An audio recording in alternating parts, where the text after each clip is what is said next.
안녕하세요. 배당희입니다.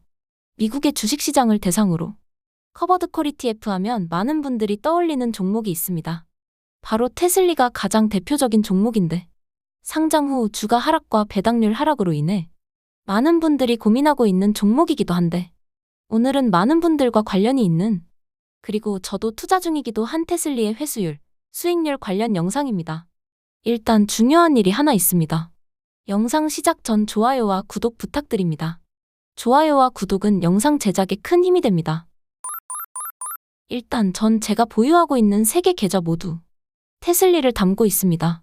3개 계좌에 모두 테슬리가 있는 이유는 미국 커버드콜 배당 투자를 시작하면서 가장 먼저 선택한 종목이 테슬리이기 때문입니다. 그래서 2개의 계좌에서는 테슬리로부터 12번의 배당을 받았습니다. 현재 배당희와 급등이 채널이 만들어진 시점이 1년 전인데 채널을 개설하고 현재까지 테슬리를 보유하며 배당을 받았다고 보면 될 정도로 테슬리를 통해 배당받은 기간이 1년이나 되었습니다. 초기에는 소액으로 시작했지만 매달 나오는 배당금을 재투자하는 방식으로 테슬리 투자를 늘려왔었는데 테슬리 투자를 하면서 약 5개월 차부터는 나오는 배당금을 테슬리에 재투자하는 방식이 아닌 배당금으로 다른 종목을 재투자하면서 배당금 규모를 늘려왔습니다. 그래서 저한테는 아픈 손가락이기도 하지만 지금의 매달 200만 원 중반대의 배당금을 받게 된 원인 종목에 해당하기 때문에 개인적으로는 테슬리가 저한테는 애착이 가는 종목이기도 합니다. 일단 오늘 알아볼 결과물은 테슬리의 원금, 주가 손실, 누적 배당금, 회수율, 수익률과 관련된 부분입니다. 채널 구독자분들이라면 이미 잘 알고 있는 내용이겠지만 전 세금과 건보료 상승을 막기 위해 제 명의의 계좌와 가족 명의 계좌를 분리해 운용 중입니다. 일단 제 명의의 계좌는 토스A, 신한금융투자 계좌이며 가족 명의의 계좌는 토스B 계좌라고 이해하시면 될 것 같습니다. 제 배당 투자 포트폴리오 중에서 투자 비중이 비교적 높은 종목이 테슬리인데 일단 3개 계좌의 테슬리 투자 원금은 이렇습니다. 초기부터 투자를 하기도 했고 테슬리에서 나오는 배당금을 몇 개월간 재투자했기 때문에 투자 원금 비중이 비교적 높은 편입니다. 다음은 주가 손실입니다. 보시면 아시겠지만 3개의 계좌 모두 마이너스 40% 초반대의 손실을 입고 있습니다. 지난 7월부터 테슬라의 상승으로 인해 테슬리 주식 가격이 오르기 시작했었는데 마이너스 20% 후반대의 손실을 기록하다가 최근 미장의 하락으로 인해 테슬리가 다시 하락하면서 마이너스 40% 초반대의 손실로 손실 폭이 크게 늘어나게 되었습니다. 다음은 누적 배당금입니다.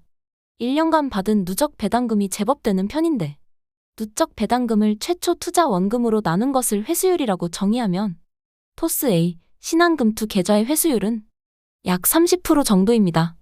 또한 8개월간 배당 투자를 진행한 토스B 계좌에서는 회수율이 약 19% 정도입니다. 토스A, 신한금투 계좌의 배당률은 1년간 평균 회수율로 고려하면 투자 원금 대비 매달 약 2.5%의 배당률이라고 계산할 수 있습니다.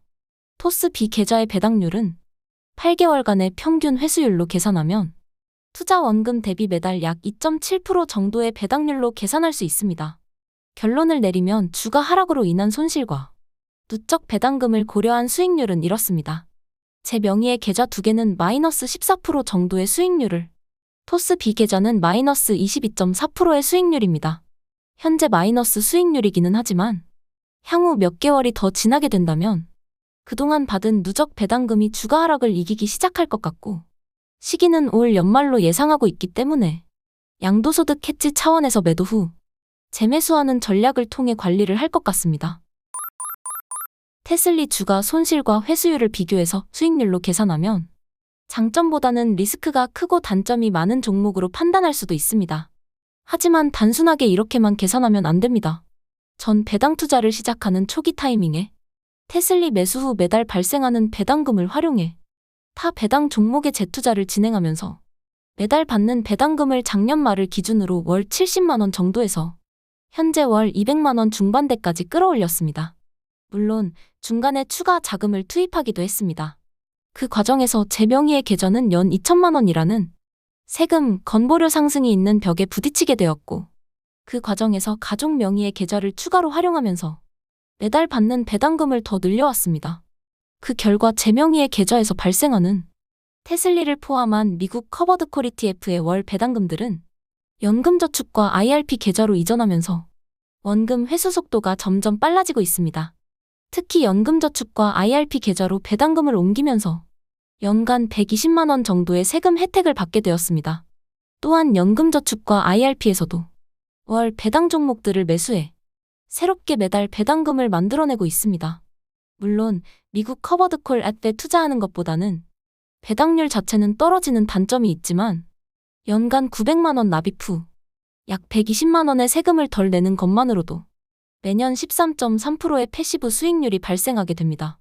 다만 테슬리를 1년간 투자하고 난 후 돌아보면 커버드콜 ETF 투자 시 주의해야 할 점들도 있습니다.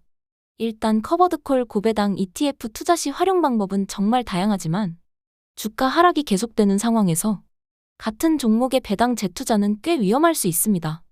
특히 테슬리처럼 본주가 테슬라인 상황에서 작년부터 올 5월달까지의 하락은 테슬리의 주가를 빠르게 끌어내렸습니다.